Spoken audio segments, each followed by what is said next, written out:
Hi guys, welcome to positive therapy Tamil channel. இன்றைக்கி நம்ம எதை பற்றி பார்க்க போகிறோன்னா பிரம்ம முகூர்த்த சீக்கிரத்தை பற்றி தான் இன்றைக்கி நம்ம டாப்பிக்கில் பார்க்க போகிறோம்.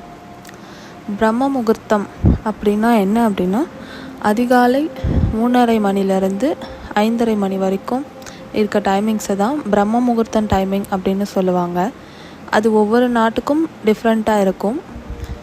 ஏர்லி மார்னிங் சூரியன் உதிக்கிறதுக்கு முன்னாடி 1 மணி நேரம் முன்னாடி வர டைமிங்கை தான் பிரம்ம முகூர்த்தம் அப்படின்னு சொல்லுவாங்க. நம்ம இந்தியாவில் 3:30லேருந்து 5:30 வரைக்கும் மார்னிங் பிரம்ம முகூர்த்த டைமிங் சொல்லுவாங்க. மோஸ்ட்டாக நிறைய பேர் அந்த டைமிங்ஸில் எழுந்திருக்க மாட்டோம். பிகாஸ் நம்ம எல்லாருமே இப்போ இருக்க காலகட்டத்தில் லேட்டாக தான் நைட்டு தூங்குகிறோம். ஸோ மார்னிங்கும் எல்லாருமே லேட்டாக தான் எழுந்துக்கிறோம். பட் அந்த டைமிங்கில் எழுந்துக்கிறதுனால நமக்கு என்னென்ன பெனிஃபிட்ஸ், அதனால நம்ம லைஃப்பில் என்னென்ன நமக்கு மாற்றங்கள் வரும் அப்படின்றது தான் இந்த வீடியோவில் நம்ம பார்க்க போகிறோம். இந்த மெத்தட் எல்லாமே நான் ட்ரை பண்ணி பார்த்துருக்கேன். நான் தொடர்ந்து ஒரு 21 டேஸ் கிட்ட மார்னிங் 3:30க்கு எழுந்தேன். எதுக்காக அப்படின்னா, எனக்கு ஒரு கோல் இருந்தது. அந்த கோலை நான் அச்சீவ் பண்ணணும் அப்படின்றதுனால அந்த டைமிங்கில் எழுந்து அதுக்கான ஒர்க் எல்லாமே நான் பண்ணேன். அது அன்பிலீவபிளாக இருந்துச்சு. அந்த டைமிங்கில் நான் எழுந்து பண்ணுறப்போ எனக்கே ரொம்ப ரிசல்ட் ரொம்ப சூப்பராக இருந்தது. நான் எதிர்பார்க்காத அளவுக்கு அது எனக்கு வெற்றியை கொடுத்துச்சு. இப்போ நம்ம அந்த டைமிங்கில் எழுந்து என்ன பண்ணலாம் அப்படின்னு நம்ம பார்த்தோன்னா, உங்களுக்கு தேவையானது இப்போ படிக்கிற பசங்களாக இருந்தால் ஸ்டடீஸ் அந்த டைமிங்கில் படித்தோம் அப்படின்னா நமக்கு நல்ல மண்டையில் ஏறும். நம்ம மறக்கவே மாட்டோம். எக்ஸாம் ஹாலில் கூட மறக்க மாட்டோம். கண்டிப்பாக அது நம்ம கரெக்டாக எழுதி நம்ம நிறைய மார்க்ஸ் ஸ்கோர் பண்ணுவோம். இல்லை நமக்கு வேறு ஏதாச்சும் மேனிஃபெஸ்டேஷன் பண்ணலாம், இல்லை யோகா, மெடிடேஷன் அந்த மாதிரி பண்ணலாம். ஏன்னா நம்மளை சுற்றி இருக்க என்விரான்மெண்ட் எல்லாமே ரொம்ப சைலண்ட்டாக இருக்கும். அப்போ யாரும் மோஸ்ட்டாக எழுந்திருக்க மாட்டாங்க. எனர்ஜிஸும் ரொம்ப நிறைய நமக்கு ஃப்ளோ ஆகும். நம்மளை சுற்றி நம்ம சுவாசிக்கிற காற்றுமே ரொம்ப ஃப்ரெஷ்ஷாக இருக்கும். பிகாஸ் அந்த டைமிங்கில் நம்ம எழுந்துக்கிறப்போ எந்த பொல்யூஷனுமே இருக்காது, வண்டி போகாது, எதுவுமே இருக்காது. ஸோ எல்லாமே நைட்லேருந்து ஒரு அளவுக்கு எல்லாமே அடங்கி அந்த டைமிங்ஸில் நம்மக்கிட்ட வரப்போ எல்லா ஹேருமே ரொம்ப ஃப்ரெஷ்ஷாக இருக்கும். அந்த டைமிங்கில் நம்ம எதுக்காக யூஸ் பண்ணலாம் அப்படின்னு பார்த்தீங்கன்னா, நம்ம மேனிஃபெஸ்டேஷன் மெத்தட் எழுதலாம், ஸ்கிரிப்டிங் மெத்தட் எழுதலாம், நம்ம கேட்கலாம், இந்த மாதிரி என்ன வேணாலும் பண்ணலாம். இதுக்கு நம்ம எந்திரிச்சு குளிக்கணும், பல்லு தேய்க்கணும், இந்த மாதிரி எந்த ஒரு இதுவுமே இல்லை.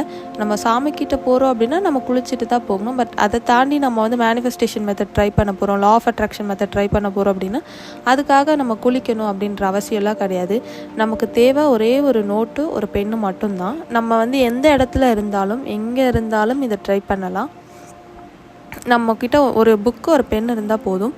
நிறைய பேர் பேப்பரில் எழுதுவாங்க.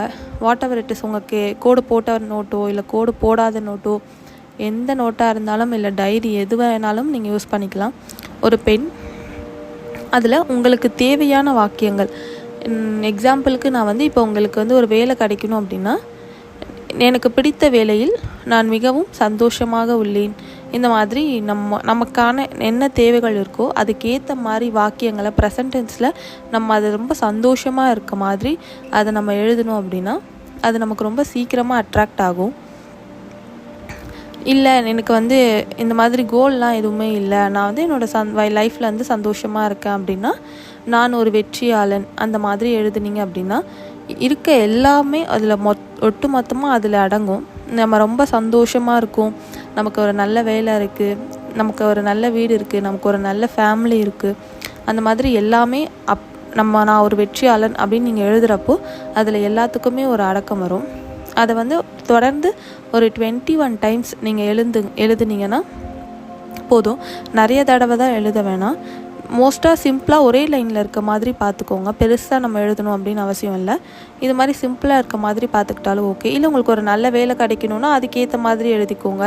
இல்லை உங்களோட ட்ரீம் ஹவுஸை நீங்கள் வாங்கணும் இல்லை கட்டணும், அதனால் அதுக்கேற்ற மாதிரி வாக்கியங்களை நீங்கள் ரெடி பண்ணிக்கோங்க.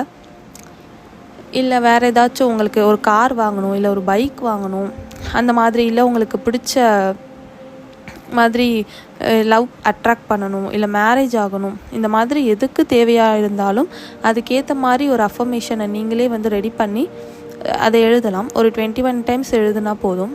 மோஸ்ட்டாக நம்ம ஸ்டார்டிங்கில் நமக்கு எழுந்துக்கிறப்போ ரொம்ப கஷ்டமாக இருக்கும். 3:30 அப்படின்றது ரொம்ப கஷ்டமான டைமிங் தான், எழுந்துக்கவே முடியாது தான். பட் ஒரு 21 டேஸ் கஷ்டப்படாமல் எழுந்து பார்த்துட்டிங்க அப்படின்னா, அதுக்கப்புறம் 22வது நாள் நீங்களே தூங்கணும்னு நினச்சா கூட உங்களால் தூங்க முடியாது. பிகாஸ் அந்த டைமிங்க்கு உங்களுக்கு ஆட்டோமேட்டிக்காக முழிப்பு வந்துடும். ஏன்னா நான் இதை ட்ரை பண்ணியிருக்கேன். எனக்கு வந்து ரொம்ப ஆரம்பத்தில் ரொம்ப கஷ்டமாக இருந்தது. 1 வீக் கிட்ட ரொம்ப கஷ்டமாக இருந்துச்சு, எழுந்துக்கவே முடியல. பட் வந்து அலாரம் வச்சு நான் ஒரு 3 o'clock வச்சாதான் 3:30க்கு எழுந்துப்பேன். ஸோ அந்த மாதிரி அலாரம் வச்சு தான் நான் எழுந்து ஒரு 1 வீக் கஷ்டப்பட்டேன். அதுக்கப்புறம் ஆட்டோமேட்டிக்காக முழிப்பு எனக்கே வந்துடுச்சு. அந்த டைமில் எழுந்துக்கிறப்போ என்னோடய பாடி ரொம்ப ஃப்ரெஷ்ஷாக இருக்க மாதிரி ஃபீல் ஆச்சு. அன்றைக்கி டேவே வந்து ரொம்ப எனர்ஜெட்டிக்காக போகிற மாதிரி இருந்துச்சு. நான் வந்து ரொம்ப ஃப்ரெஷ்ஷாக இருந்தேன். எந்த வேலையாக இருந்தாலும் என்னால் சுறுசுறுப்பாக பண்ண முடிஞ்சுது. நான் நிறைய டிஃப்ரென்ஸ் பார்த்தேன். ஏன்னா அதுக்கு முன்னாடி நம்ம நார்மலாக எப்போ எழுந்திருப்போமோ அந்த மாதிரி டைமிங்ஸில் தான் எழுந்துப்போம். நான் யூஸ்வலாக ஒரு 6:30 அந்த மாதிரி எழுந்துப்பேன். அந்த டைமிங்கில் எழுந்துக்கிறப்போ இருக்க பாடிக்கும் நான் 3:30க்கு எழுந்துக்கிறப்போ இருக்க பாடிக்குமே எனக்கு ரொம்ப டிஃப்ரென்ஸ் இருந்துச்சு. ஏன்னா அந்த டைமில் நான் எழுந்தாலும் என்னதான் எழுந்து நம்ம சுறுசுறுப்பாக ஒரு வேலையை பார்த்தாலும் கொஞ்சம் நேரத்துக்கு மேலே நம்ம எல்லா ஒர்க்கும் பண்ணி முடித்ததுக்கப்புறம் கொஞ்சம் நேரத்துக்கு மேலே நமக்கு ரொம்ப டயர்டாயிடும். கொஞ்சம் நேரம் படுக்கலாம் இல்லை தூங்கலாம் அப்படின்ற மாதிரி ஒரு மைண்ட் செட் வரும். உடம்பு ரொம்ப சோர்வாகவே இருக்கும். எங்கேயாவது வெளியே போயிட்டு வந்தால் உடனே டயர்டாயிடும். இந்த மாதிரி இருந்துச்சு. பட் அந்த 3:30க்கு நான் ஃபர்ஸ்ட் டேவே இதை ஃபீல் பண்ணேன். ஃபர்ஸ்ட் டே நான் 3:30க்கு எழுந்தப்போ என்னால் எழுந்து உட்கார முடியல. எனக்கு கொஞ்சம் கஷ்டமாக இருந்துச்சு. பட் நமக்கு என்ன தேவையோ அதை நம்ம அதுக்கப்புறம் இந்த வேலையெல்லாம் பார்க்கலாம் அப்படின்றப்போ அது கொஞ்சம் சுறுசுறுப்பாயிடுச்சு. அன்றைக்கி டே ஃபுல்லாக எனக்கு தூங்கணும் இந்த தாட்டே வரல. எனக்கு உடம்பு அப்படியே எனர்ஜெட்டிக்காக இன்னும் ஒர்க் கொடுத்தா கூட பார்க்க முடியுன்ற அளவுக்கு அவ்வளோ எனர்ஜியாக இருந்துச்சு. பட் நம்ம 3:30க்கு எழுந்துக்கிறோம் அப்படின்னா நைட்டு நம்ம 12 o'clock தூங்கிட்டு 3:30க்கு எழுந்துக்க முடியாது. முடிஞ்ச வரைக்கும் 10 o'clockக்குள்ளே நம்ம தூங்கிட்டோம் அப்படின்னா மார்னிங் 3:30க்கு எழுந்துக்கிறப்போ நமக்கு ரொம்ப ஈஸியாக இருக்கும். நைட்டு ரொம்ப நேரம் ஃபோன் யூஸ் பண்ணாமல் சீக்கிரமாக நம்ம தூங்கிட்டோம் அப்படின்னா மார்னிங் கண்டிப்பாக சீக்கிரமாக எழுந்துக்க முடியும். அப்போ எழுந்துக்கிறப்போ நைட்டும் நமக்கு ஆட்டோமேட்டிக்காக சீக்கிரமாக தூக்கம் வந்துடும். ஸோ ஃபர்ஸ்ட் டே இதை ப்ராக்டிஸ் பண்ணும்போது நைட்டு 10 o'clock நீங்கள் தூங்கிடணும். அந்த மாதிரி ப்ராக்டிஸ் பண்ணுங்கள். அப்போ தான் மார்னிங் உங்களால் கண்டிப்பாக எழுந்துக்க முடியும். அந்த டைமிங்ஸில் நம்ம பண்ணுற எல்லாமே நமக்கு வெற்றியை மட்டும்தான் கொடுக்கும். கண்டிப்பாக நீங்கள் வந்து காலையில் எழுந்த உடனே தயவு செஞ்சு அந்த டைமிங்கில் ஃபோனை பார்க்காதீங்க. ஃபோனை தூக்கி ஓரமாக வச்சுருங்க. அலாரம் வச்சுட்டோமா, அந்த அலாரத்தை ஆஃப் பண்ணதோடு சரி, டக்குன்னு எடுத்து நம்ம ஃபோனை பார்க்கணும் அப்படின்னலாம் கிடையாது. உங்கள் முன்னாடி ஏதாவது லைட் லேம்ப் இருக்கும்போது இல்லை நம்ம சாமி ஃபோட்டோ இருக்குது அதை பார்க்கலாம் அப்படின்னா அதை பார்த்து எழுந்துருங்க. இல்லை அப்படின்னா நம்மளோட உள்ளங்கையவே வந்து நல்லா ரப் பண்ணிவிட்டு கண்ணுக்கிட்ட வச்சுட்டு அதுக்கப்புறம் வந்து நம்ம கையவே பார்த்து நம்ம எழுந்துக்கலாம். நம்ம நிறைய பேர் பண்ணுற தப்பு என்னென்னா அவங்களோட தாட்ஸ் எல்லாமே வந்து ரொம்ப நெகட்டிவாக வைக்கிறாங்க. அன்றைக்கி டேவே வந்து ஒரு மாதிரி நெகட்டிவாக போகிற மாதிரியே இருக்கும். நம்ம எழுந்த உடனே நம்ம யோசிக்கிற தாட் வந்து என்னவாக இருக்கணும்னா, இப்போது நம்ம எழுந்திருக்கோம், நம்ம தூங்கி எழுந்திருப்போம் அப்படின்றது நிச்சயமே இல்லாத வாழ்க்கை. ஸோ நம்ம தூங்கி எழுந்திருக்கோம். அதனால யூனிவர்ஸ்க்கு வந்து நம்ம வந்து நன்றி சொல்லணும். தேங்க்யூ யூனிவர்ஸ், தேங்க்யூ காட், அந்த மாதிரி என்ன உங்களுக்கு தோணுதோ ஃபஸ்ட்டு நம்ம மனசுலேருந்து வர வார்த்தை நன்றி அப்படின்றத நம்ம சொல்லணும். நம்ம எந்த விஷயத்துக்கெல்லாம் அதிகமாக நன்றி சொல்கிறோமோ, அதாவது நம்ம எதை ஈர்க்கணும்னு நினைக்கிறோமோ அந்த மாதிரி எந்த மாதிரி விஷயங்களுக்கெல்லாம் நம்ம ஈர்க்கணும்னு நினைக்கிற விஷயங்களுக்கெல்லாம் நம்ம நன்றி சொல்கிறோமோ அது எல்லாமே நம்ம ரொம்ப நிறைய அட்ராக்ட் பண்ணுவோம். இப்போ உங்களுக்கு பண தேவைகள் அதிகமாக இருக்கலாம். நீங்கள் ஒரு 21 நாள் இதை மட்டும் ட்ரை பண்ணி பாருங்கள். நீங்கள் உங்களுக்கு பண தேவை இருக்குது அப்படின்னா காலையில் எழுந்து நீங்கள் ஸ்கிரிப்டிங் மெத்தடில் நீங்கள் வந்து உங்களுக்கு தேவையானது என்னவோ அதை எழுதி அதுக்கு நன்றி அப்படின்னு நீங்கள் எழுதுகிறப்போ உடனே கிடச்சிடுமா, எனக்கு நான் இப்போ ஒரு 1 லட்சம் கேட்குறேன் அப்படின்னா அந்த 1 லட்சம் எனக்கு வந்துருமா அப்படின்னு எல்லாம் கேட்கக்கூடாது. அடுத்த நாளே எனக்கு கையில் வருமா நிற்குமா அப்படின்னு எல்லாம் கேட்கக்கூடாது. அதுக்கான வழி உங்களுக்கு கிடைக்கும். பிகாஸ் யூனிவர்ஸ் வந்து இவன் உண்மையாக தான் ட்ரை பண்ணுறானா, இவனுக்கு வந்து கொடுக்கலாமா அப்படின்னு யூனிவர்ஸ் பார்த்துட்டே இருக்கும். யூனிவர்ஸ் கிட்ட வந்து நிறையா இது இருக்குது நம்மக்கிட்ட கொடுக்கறதுக்கு. நம்ம தான் வந்து அதை யூஸ் பண்ணிக்க மாட்டேங்கிறோம். அதை கரெக்டாக யூஸ் பண்ணுறவங்க ரொம்ப பெரிய வெற்றியாளராக இருக்காங்க. யூஸ் பண்ணாதவங்க அதே என்ன ஸ்டேட்டில் இருக்காங்களோ அதே ஸ்டேட்டில் தான் இருக்காங்க. பட் அதை யூஸ் பண்ணி பயனடைஞ்சவங்க நிறைய பேர். மோஸ்ட்டாக வெற்றியாளராக இருக்க எல்லாருமே காமனாக சொல்கிற ஒரே விஷயம் அவங்க பிரம்ம முகூர்த்தத்தில் எழுந்துக்கிறத மட்டும்தான் சொல்லுவாங்க. அந்த டைமிங்ஸில் எழுந்துக்கிறப்போ கண்டிப்பாக நம்ம நினைக்கிறது, நம்ம என்ன ஆகணும்னு நினைக்கிறோமோ அது வெற்றியாக மட்டும்தான் அமையும். ஏன்னா இதை நான் வந்து ட்ரை பண்ணி பார்த்துருக்கேன். அதனால தான் நான் இவ்வளோ ஸ்ட்ராங்காக சொல்கிறேன். நம்ம என்ன நினச்சாலும் அது கண்டிப்பாக நடக்கும். இப்போவும் நான் அந்த மெத்தடை ட்ரை பண்ணிட்டு தான் இருக்கேன். நானே தூங்கணும்னு நினச்சா கூட எனக்கு தூக்கம் வராது. அந்த டைமிங்க்கு நான் எழுந்து அதுக்கப்புறமா வேணும்னா நான் தூங்குவேனே தவிர எனக்கு அந்த டைமிங்ஸ்க்கு மேலே தூக்கமே வராது. நம்ம எவ்வளோ ட்ரை பண்ணாலும் நமக்கு தூக்கம் வராது. ஏன்னா எனர்ஜி ஃப்ளோ வந்து அதிகமாக இருக்கும் அந்த டைமிங்ஸில்.